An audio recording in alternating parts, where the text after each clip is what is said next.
Good evening, ladies and gentlemen. My name is J-Bug Jimmies, and I'd like to welcome you to a new YouTube series. I'm going to be calling this just Pokemon Blue Glitch Guide. You may have seen videos from me in the past. A couple years ago I attempted to do a Pokemon series of glitch videos, but that was quite some time ago, and I felt like the series could use a refresh and a relaunch just to take care of errors and clean up things, get the audio mixing better. I was having problems with technical details and so forth, and just sort of brush up the series and redo a lot of the same videos with my improved knowledge and so forth. So yeah, we're gonna just launch right into it today. Now there are plenty of other people who have done videos that you can find on YouTube on Pokemon glitching. So you might ask, and it's a perfectly valid question to ask me, what do I have to offer that's any different?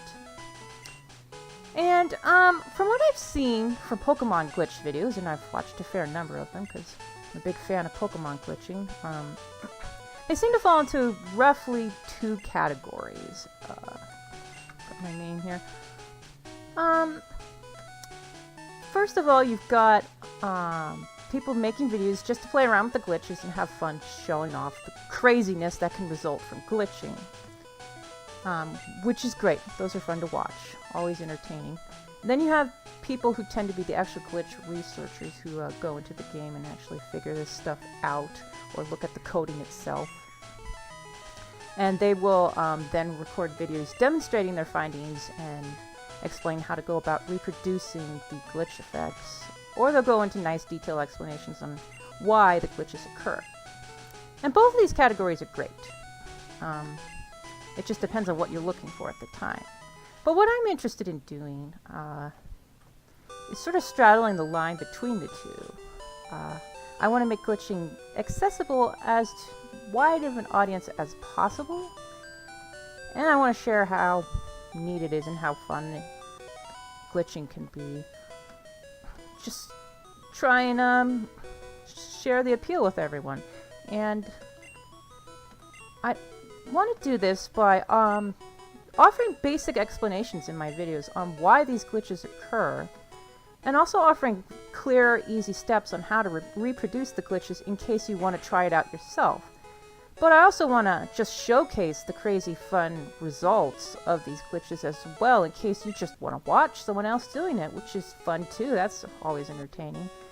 So it's sort of going to be a hybrid, I guess, of these different things. That's basically my idea for relaunching this series. Just to offer some nice explanations that are not really deep, but if you want to go into the deeper explanations, then I'm always going to include in the video description underneath the video different links if you want to investigate it further. And you want to go beyond the simple explanations that I'm going to be presenting in the videos. Grab our Pokemon here. So yeah, it'll be should be a nice light-hearted series where we just go out and we have some fun glitching some Pokemon, breaking some old Pokemon games. My personal background with Pokemon, I might as well babble about it, just to give you an idea of where I'm coming from. I grew up with Pokemon Red and Blue on the classic Game Boy, so I am a Gen 1er through and through. I do enjoy the newer series as well. I mean, Gen 1 is my favorite, but that's sort of to be expected if you grew up with it. I mean, I think everyone's favorite's probably what they grew up with. Let's just blast through this. I don't really mind if I win or lose. Oh, I won. So yeah, I grew up with Red and Blue. I had Red actually, and my little brother had the blue cartridge. And so we would fight and so forth and trade with this silly cable connector. And that was my childhood. But after that, I stopped playing Pokemon for many years. Gotta go pick up a parcel for Oak here. Always running his errands. I should have picked up the potion in the PC. I always forget to do that. And yeah, I stopped playing for a long time. Just sort of fell out of the consoles. And I picked it up again many years later when I was a young teenager, and I discovered the wonderful world of emulation that you can find online. And so I grabbed a bunch of Pokemon games off an emulator, and I played up through to whoops, we gotta go down here. Get to Rambling, and that's the thing with this. I gotta get used to talking and playing at the same time. That can be difficult. Not used to doing YouTube videos, really.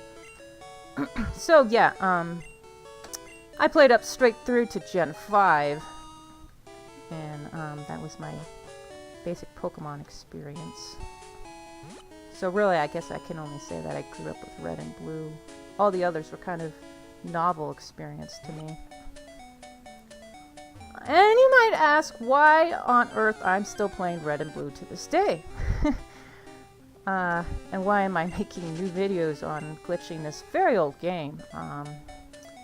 But it's funny. You would think after all this time that people would get bored with this, or people would stop finding new things, but the truth is we're still finding new things every day from these games. It's kind of nuts. There are still people glitching these games and finding all kinds of fascinating new things, new quirks, new ways of exploiting glitches that we're familiar with, just strange things they find buried in the code. It's just amazing. Pokemon Red and Blue is really the gift that keeps on giving. And it holds endless fascination for me. I think there's a certain charm to how much they managed to pull off with the limitations they had back in the day with programming these games. It's just really endlessly fun to see how creative they were in solving problems and fitting so much onto their limited little cartridges. So there's that appeal that I really adore.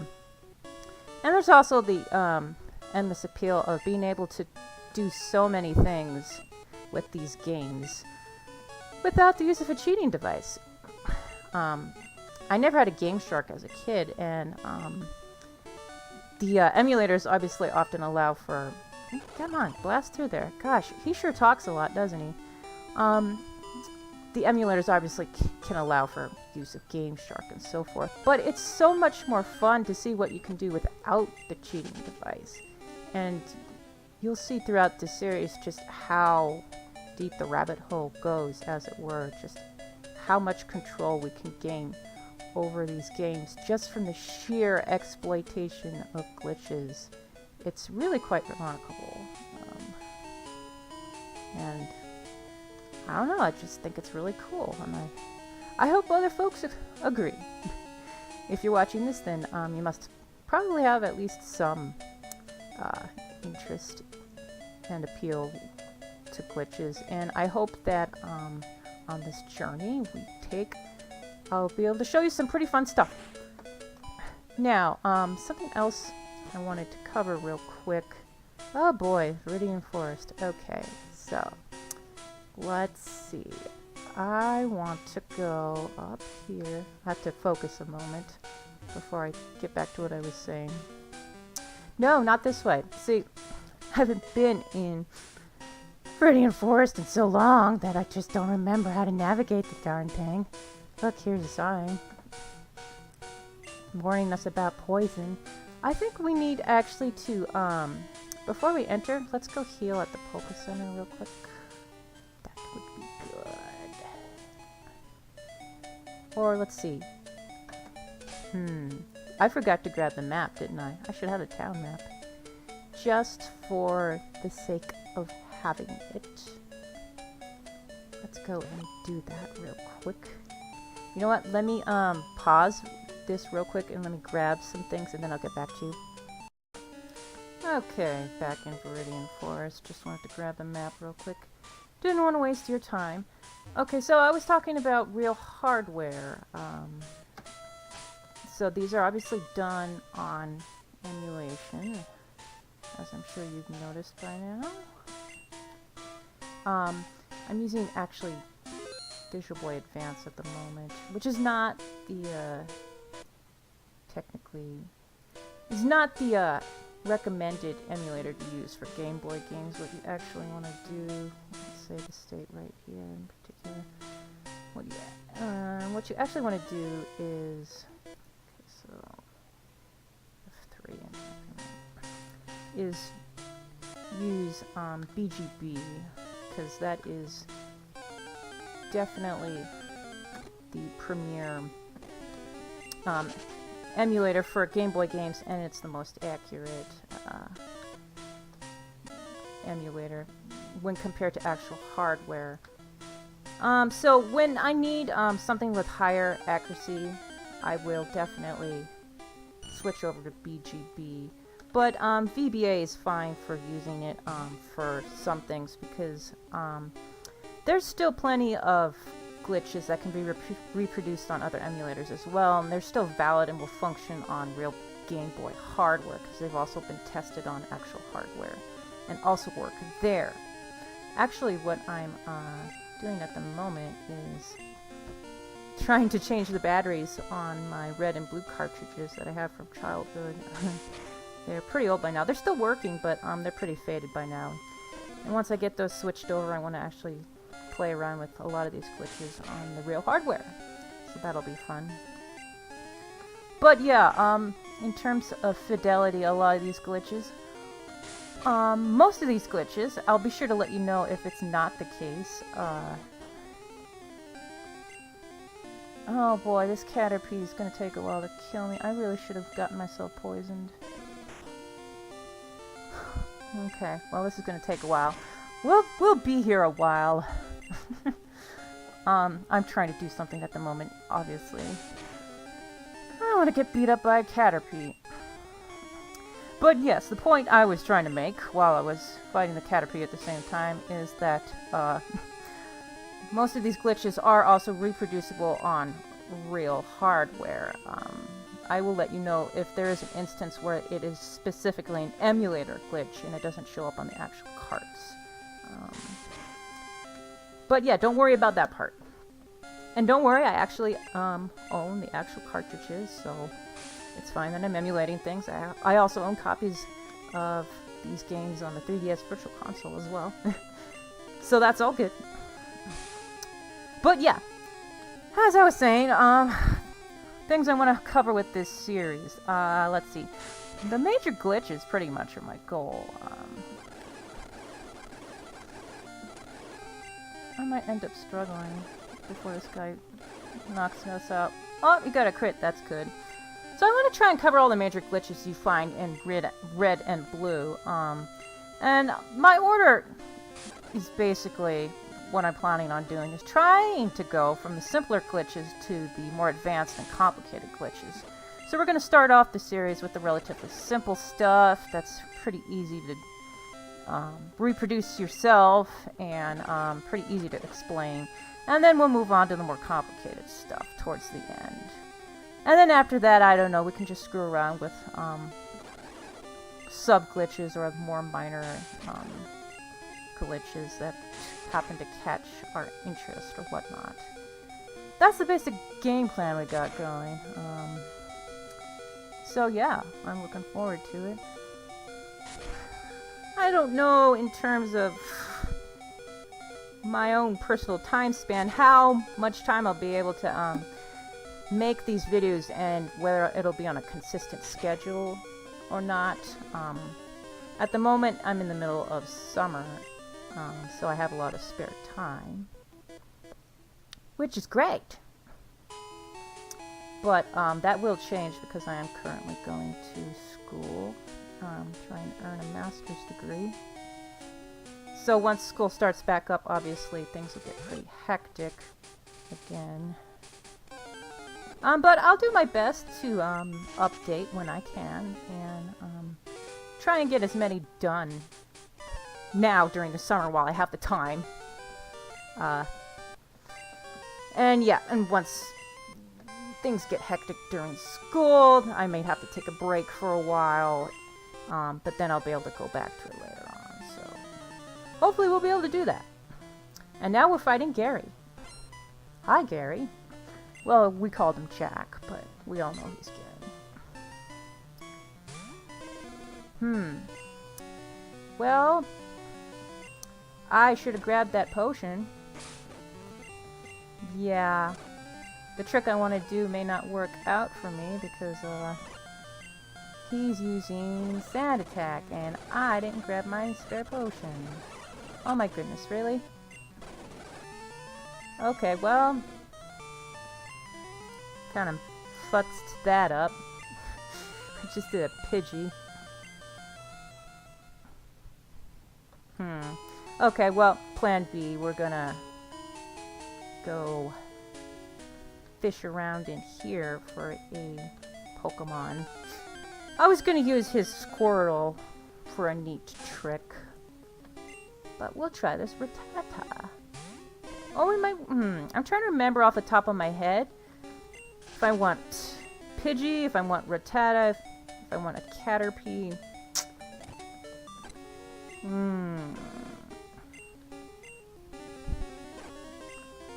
Well, I guess we'll find out. I want to growl at him. Just growl at him. Okay.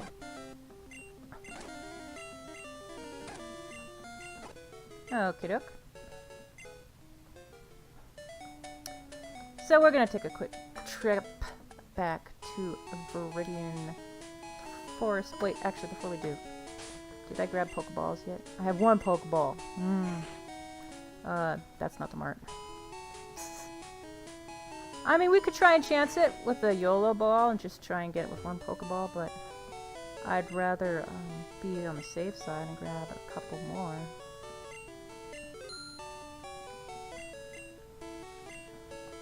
That would be nice, and it'd be nice if we could heal up our Charizard real quick. There! Turbo button. You'll be seeing a lot of that in the future. I will try and refrain from using it too much, because I know the sound is kind of annoying. Okay, going back. Going back to Viridian Forest.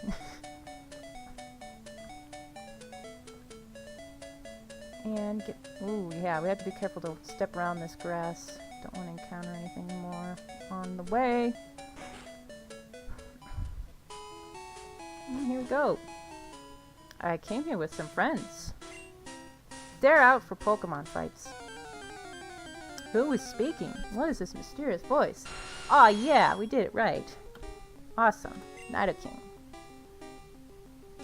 Oh no! It's level 2. I missed a growl. Silly me. I was supposed to growl 6 times and it would have been level 1 then, but I got level 2 instead. Whoopsies. He's gonna be a pain. I'm gonna catch him. I wonder if I can... Oh, well, I guess we could be lame and just, you know, save the state until we can catch him. This would be a much bigger pain, obviously, on cartridge, trying to get this guy. Let's see, what was that? Was that save state 3, or was that 4? That was 4, okay. Okay, we're gonna do this. And save that right there. Get to listen to me do this.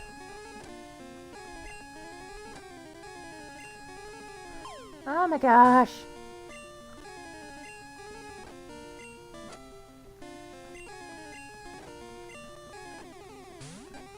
I'm gonna cut away in a minute here, so you don't have to sit through this obnoxiousness if it takes much longer.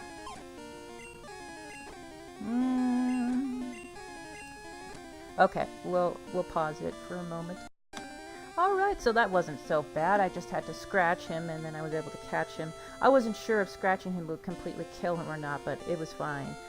And also you'll notice maybe that he's level 1 now, because I decided to go back and redo the glitch actually and growl at the Pidgey 6 times instead of 5 to make sure I did get a level 1 Nidoking.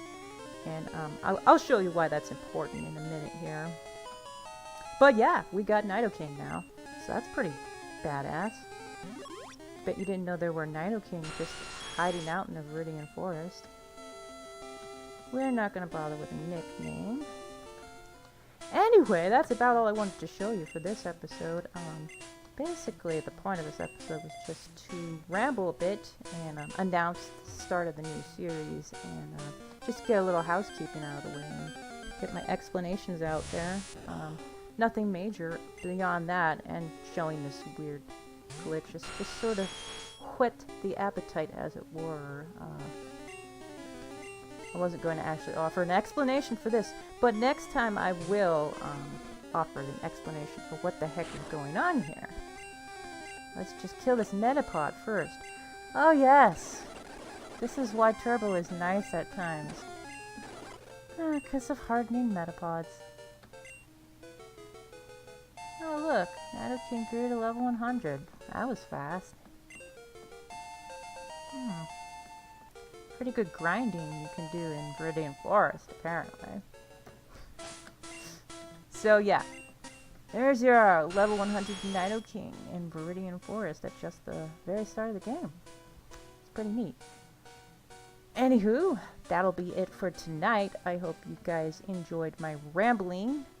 And stay tuned for future episodes where we do a heck of a lot more glitching, and I'll show you how the heck this happened. Thank you so much for watching, and I'll see you next time. Goodbye.